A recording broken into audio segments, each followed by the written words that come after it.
On s'est efforcé de renforcer l'industrie de l'armement en Ukraine, par exemple, ces derniers mois, alors qu'elle se fait bombarder maintenant. C'est devenu un aimant à missiles ces dernières semaines.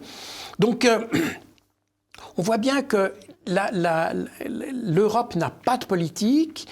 Les États-Unis ont une politique, elle est plus perfide, elle sait utiliser les autres, en l'occurrence les Européens, mais ils ont quand même la capacité de voir quand ça ne va pas. Et ça, c'est une force que nous n'avons pas. À Avdiivka, dans la poche d'Avdiivka où on avait ces soldats qui sont encerclés par les Russes, l'état-major, lui, il est parti 20 km en arrière et les soldats disaient « il y a l'état-major là qui nous quitte, puis nous demande de rester ». Mais il va se passer quoi avec nous? La chasse aux sorcières en Ukraine depuis le début de l'année est très importante.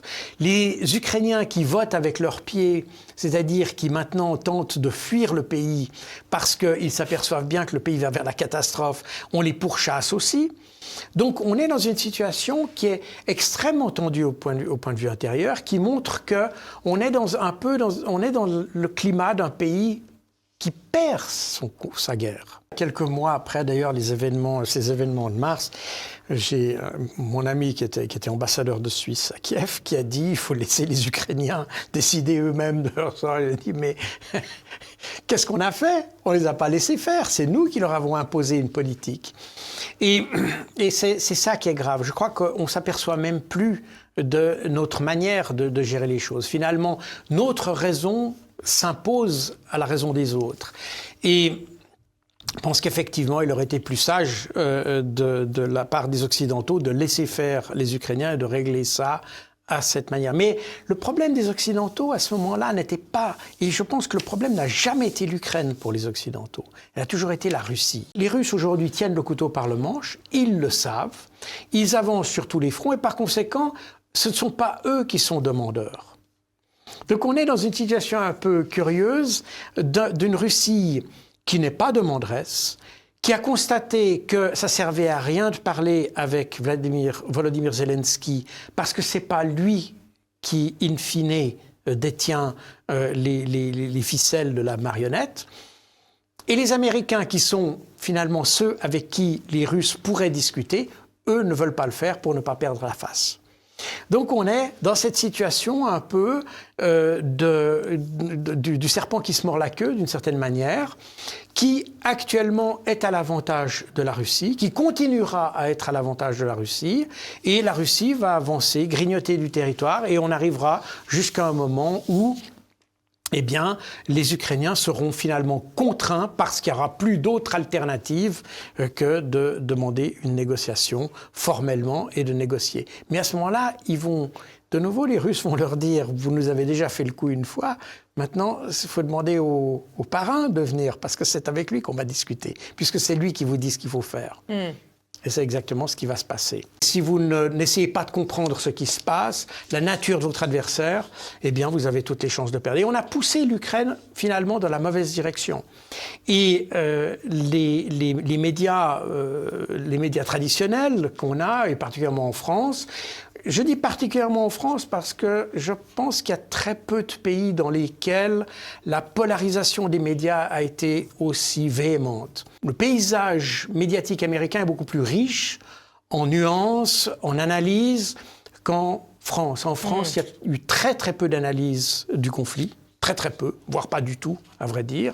On a beaucoup recyclé des idées, on a fait de la communication plus que de l'analyse. Pour les Occidentaux, il y a toujours eu, enfin pour les Américains, il faut dire, parce que j'ai jamais compris exactement quels étaient les intérêts de l'Europe dans cette affaire.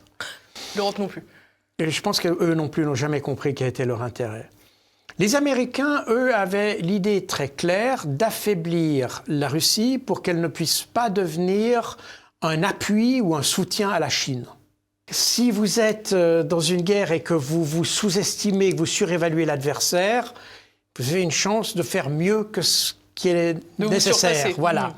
Mais quand vous faites l'inverse, et vous êtes à peu près garanti d'avoir l'échec. Et on a fait ça dès le départ. Parce qu'on a confondu faire la guerre et faire de la propagande.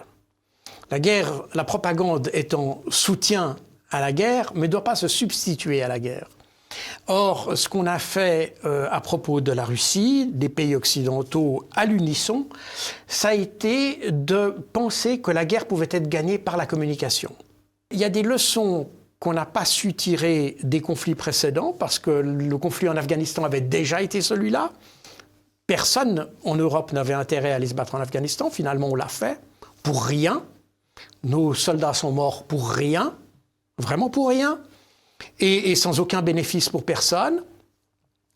Et nous l'avons admis. Et tout ça pour faire plaisir aux Américains, d'une certaine manière, parce qu'on a fait leur politique. Et ça a été la même chose en Syrie, ça a été la même chose en Irak. Donc, ces leçons n'ont pas été retirées à propos de l'Ukraine. On n'a pas su profiter de notre caractère européen pour comprendre peut-être mieux que les Américains la situation sur place et aider les deux protagonistes, pas seulement après le 24 février 2022, mais surtout avant, les aider à régler leur conflit en anticipant que si on ne le faisait pas, il viendrait une guerre. Or, ce n'est pas ce qu'on a fait. L'Ukraine, elle a une armée faite de briques et de broc, faite avec des chars récupérés en Tchécoslovaquie, en Pologne, en Allemagne, en Espagne.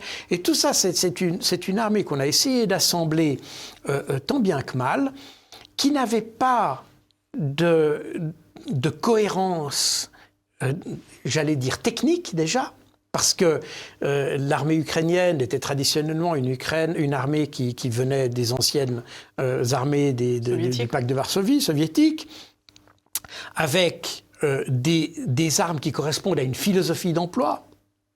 Donc, quand tout d'un coup vous remplacez, ça paraît, pour le béotien, ça paraît assez simple de remplacer un char T-72 par un Léopard 2. Mais ces deux chars qui ont été conçus autour de philosophies d'emploi différentes. Pour la Russie, le problème n'était pas le territoire. Et je rappelle, j'ai mentionné les propositions de Zelensky en mars 2022, si les Russes avaient accepté, enfin, si les Occidentaux, avaient accepté, parce que les Russes étaient prêts à accepter ces propositions, l'Ukraine serait à peu près totalement ce qu'elle était au début 2022, avec sans doute un statut d'autonomie ou d'indépendance peut-être avec les deux républiques du Donbass. La Crimée, aurait été un statut discuté à part, mais en gros, l'Ukraine aurait la même configuration que ce qu'elle avait, avant le conflit. Mais beaucoup d'hommes morts en moins. Et beaucoup d'hommes en moins, exactement, de pertes en moins. Et donc, aujourd'hui, on se trouve avec une Ukraine qui est amputée de près de 30% de son territoire, avec probablement des centaines de milliers, puisque même aujourd'hui, les militaires ukrainiens accréditent l'idée qu'il y a des centaines de milliers de morts. Donc, on s'aperçoit, et je ne parle même pas du désastre économique et de tous les gens qui ont quitté le territoire et qui ne reviendront pas. C'est-à-dire que tous ces gens, c'est une perte sèche pour l'économie, bien entendu. Donc, on est dans une catastrophe qu'on aurait parfaitement pu éviter si on avait laissé faire les Ukrainiens et que les Russes étaient prêts à laisser faire.